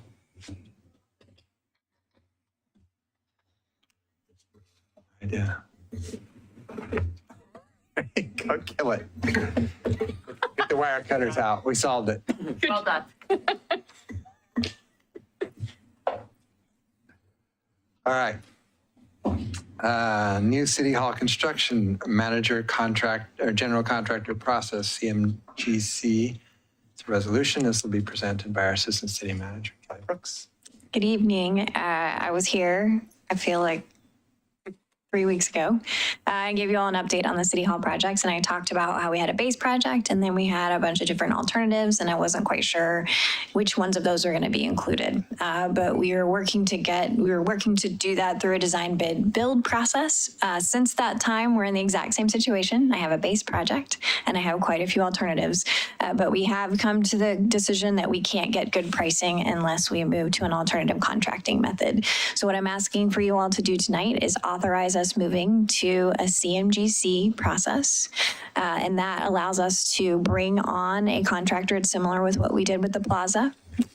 So when you, to get some pricing on those alternatives, and then decide from there which ones we're going to move forward with. So what this does is it saves us from taking something fully to construction-ready permittable drawings that we are not actually going to build because we don't have the resources to construct, right? And so a good example of that would be the locker rooms in the basement, for example. That's actually quite a bit of work that needs to be done to get those construction ready, but I need a pricing exercise first to determine if we want to invest that level of time and effort for those drawings. So we're in the same place. I'm trying really hard to make sure I'm not shifting the timeline. So we've moved at light speed to get you this change in process and ask for your approval to use this alternative contracting method. If you approve it, then tomorrow we will be releasing the request for qualifications. And that will go live, and we will reach out. And we actually did do some additional outreach to the contracting community, and we're told by many that this is the process that we would need to use. So that's why we're here. Thank you for your flexibility, and hopefully, if you have any questions, let me know. But that's where we are. Excellent, thank you. Any questions? I would entertain a motion. I move to approve the resolution acting as the local contract review board, adopting findings to allow alternative contracting for the new City Hall project. I'll second. It has been moved and seconded to approve the resolution acting as the local contract review board, adopting findings to allow alternative contracting for the new City Hall project. Is there any further discussion? All those in favor? Aye. Aye. Opposed? None heard. It passes unanimously. Thank you very much. Awesome. Before Go for Kelly it. steps away, I did just want to call out a special thank you to, it's taken a village to get us to this point. So Jen Garbley really has become our CMGC expert. Without her, would not have gotten here. Same to Mandy, same to Sam. It really took a whole team to get here. So thank you.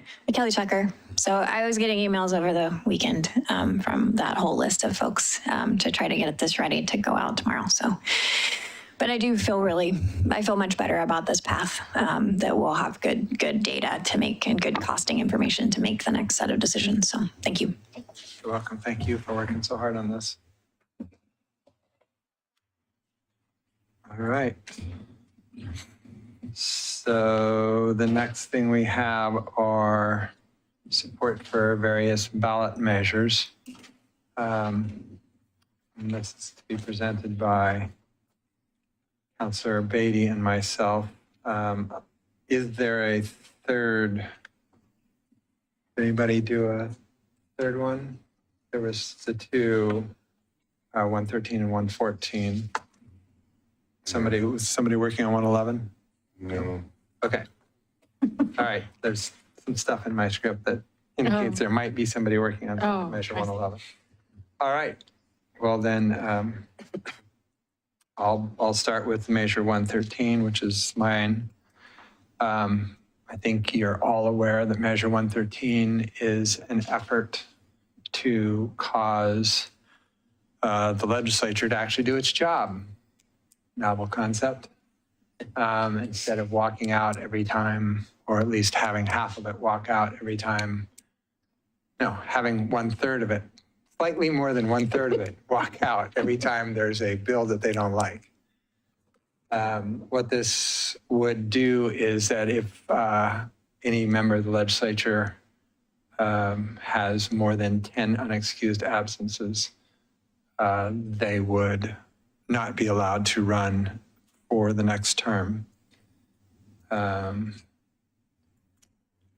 excused absences are very easy to come by.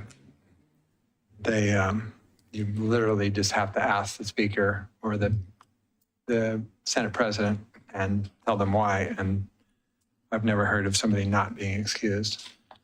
But it becomes problematic when a large group walks out because of our quorum, or rather odd quorum law that we have here. So that's what this one's about. I can read it before we vote on it if you would like.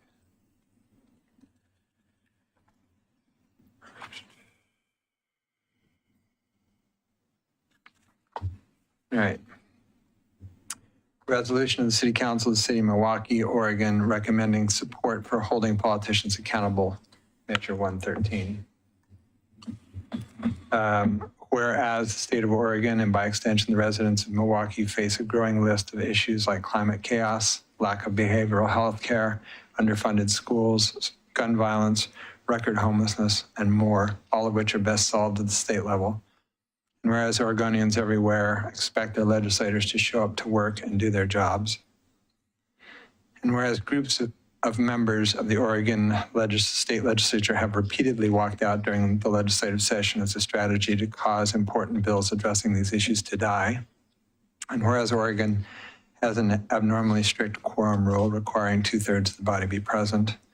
And whereas excused absences are liberally and fairly given for any legitimate reason. And whereas we must be able to hold our elected officials accountable for their failure to show up and do their jobs.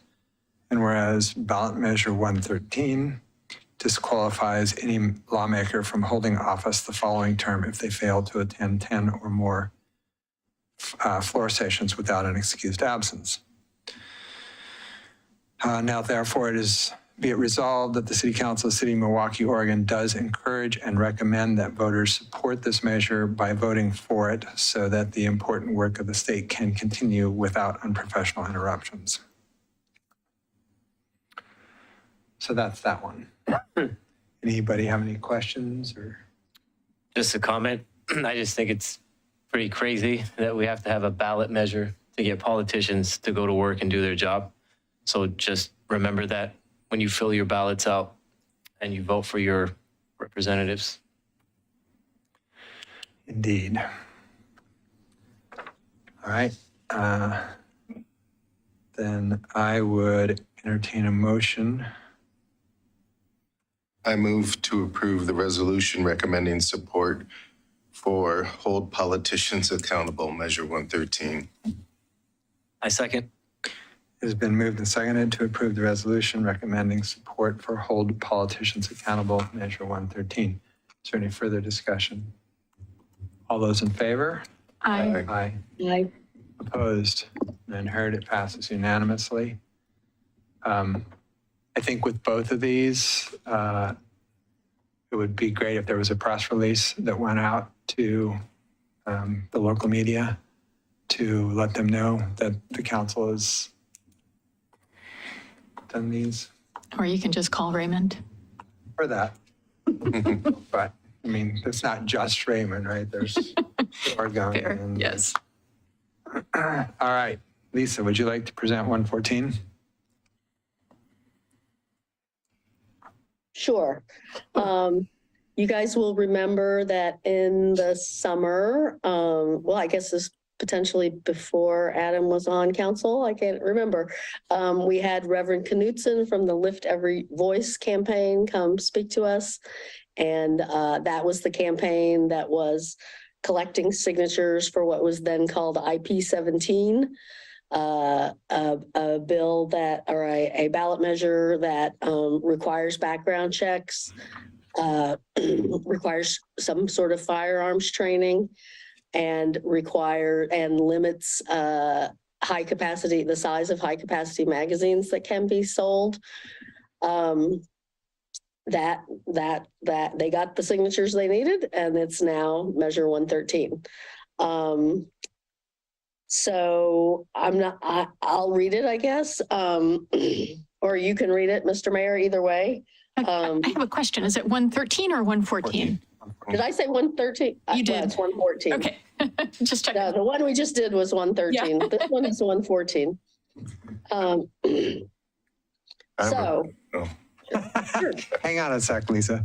I have a question. I'm sorry, Councilor Beatty, I didn't get back to you sooner. But in the resolution, it talks about school safety, or the beginning of it talks about school safety, but we don't address it in the resolution itself. And I'm wondering, there has been a spike in school shootings, and I wonder, I would like to add that into the resolution somewhere where we're talking about school safety. I'm totally open to suggestions. I mean, we do mention teachers recommending, but you're right. I mean, we don't specifically talk about, other than the beginning, that students, children and adults going about their lives are falling victim to gun violence. There was a federal report that was released for 2020, 2021 that said that was the highest year in 2 decades of school violence.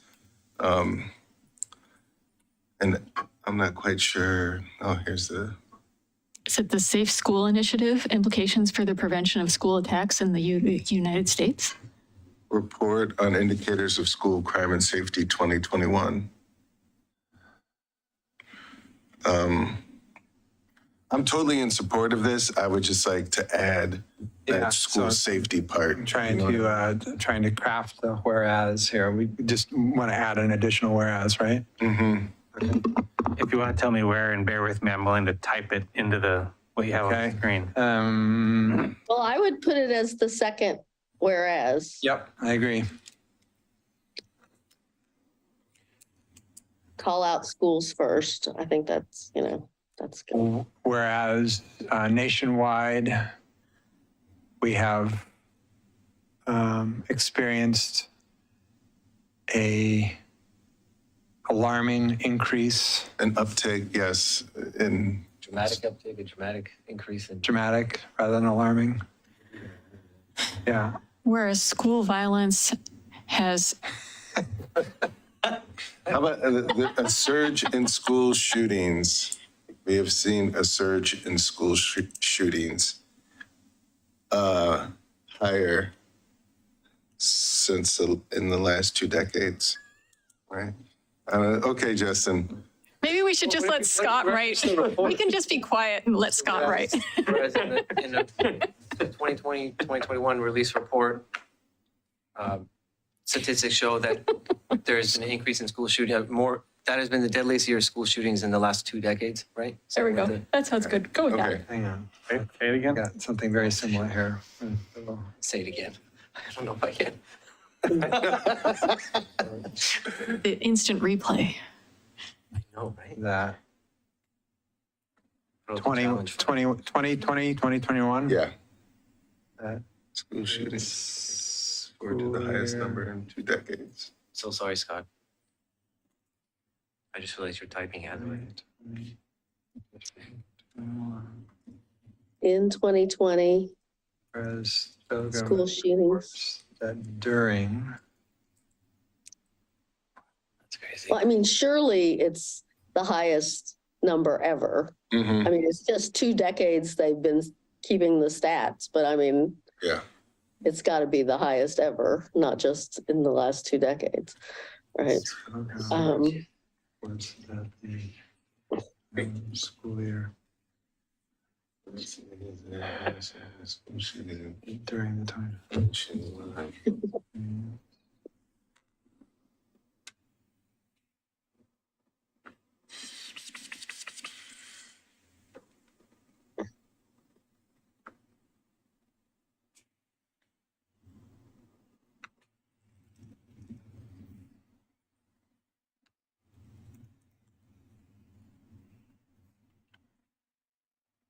Okay. Try this out. Whereas the federal government reports that during the 2020 to 21 school year, we experienced the highest number of school shootings in our history. First to the highest number in 2 decades.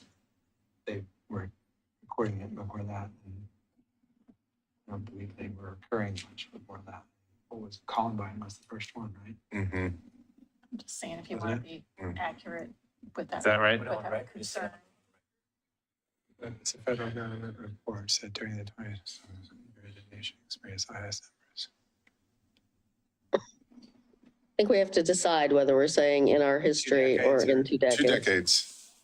Let's go let's just go 2 decades. All right. That? Sure.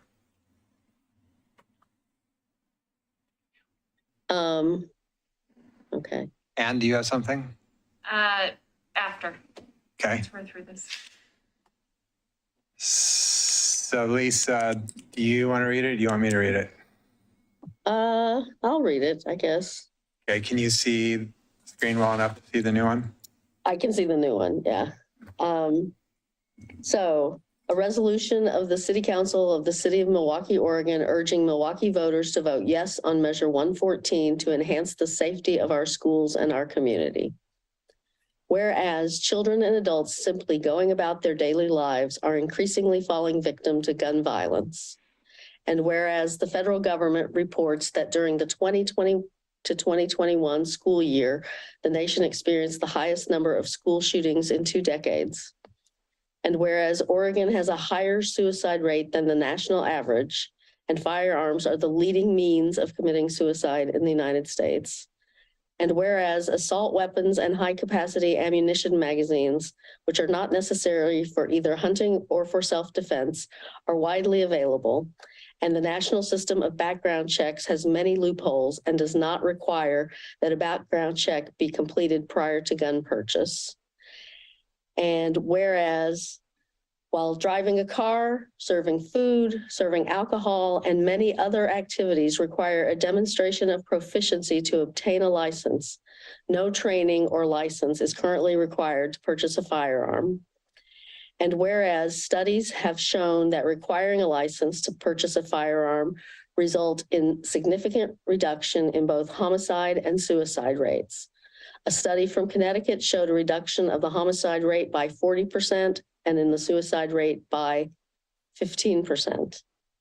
And whereas teachers, medical professionals, religious leaders, and law enforcement officials across Oregon support Measure 114 as a common sense measure for reducing gun violence while protecting Second Amendment rights. Now, therefore, be it resolved that the City Council of the City of Milwaukie, Oregon urges all voters to vote yes on Measure 114 to enhance the safety of our schools and our community.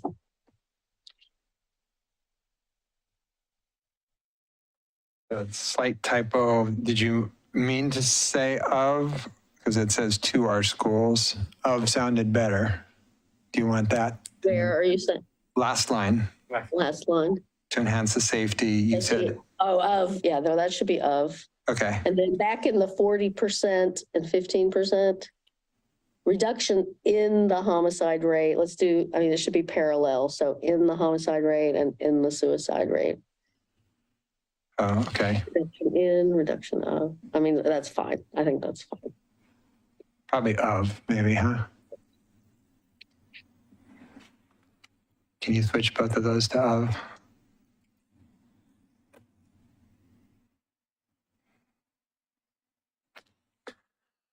All right. Any further discussion on this?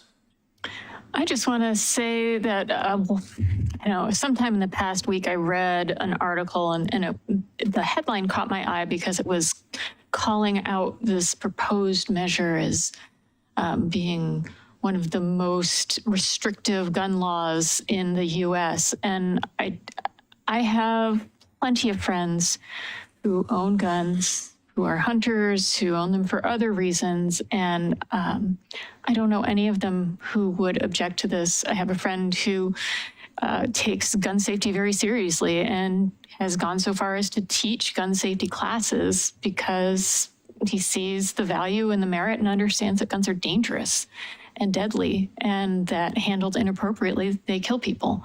And I was talking to somebody in Oregon City that I didn't even know the other day, and he was talking about how he's an NRA member, but that doesn't influence the way he treats his guns. He locks them up, he stores them safely, he takes responsibility for the fact that he has chosen to have a deadly tool of destruction.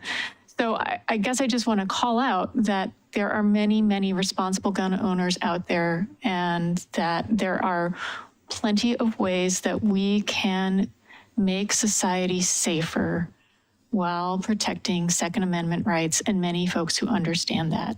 And I appreciate that flexibility and latitude in thinking. If anyone wants to look up the Yes on 114 website, they have a number of similar of statements from, gun owners and gun advocates, along the same lines, definitely. There are a lot of gun owners in support of this, and it is far from being the most onerous gun law in the United States. Yeah. Any further discussion? Mm-mm. All right, I would entertain a motion then. I move to approve the resolution urging Milwaukee voters to vote yes on Measure 114 to enhance the safety of our schools and our community. I second. It has been moved and seconded to approve the resolution urging Milwaukee voters to vote yes on Measure 114 to enhance the safety of our schools and our community. All those in favor? Aye. Aye. Opposed? Passes unanimously. And Mayor, on the press release, we are planning on having you and Councilor Beatty as the subject matter experts to answer any questions. Does that work? Sure. Perfect. Thanks. All right. So with that, after the regular session, council will meet in executive session pursuant to Oregon Revised Statute 192.6602I to review and evaluate the employment-related performance of the chief executive officer of any public body, a public officer, employee, or staff member who does not request an open hearing. With that, I would entertain a motion to adjourn. I move to adjourn. I'll second. It's been moved and seconded to adjourn. All those in favor? Aye. Aye. We are adjourned. All right, we'll take a few minutes before we.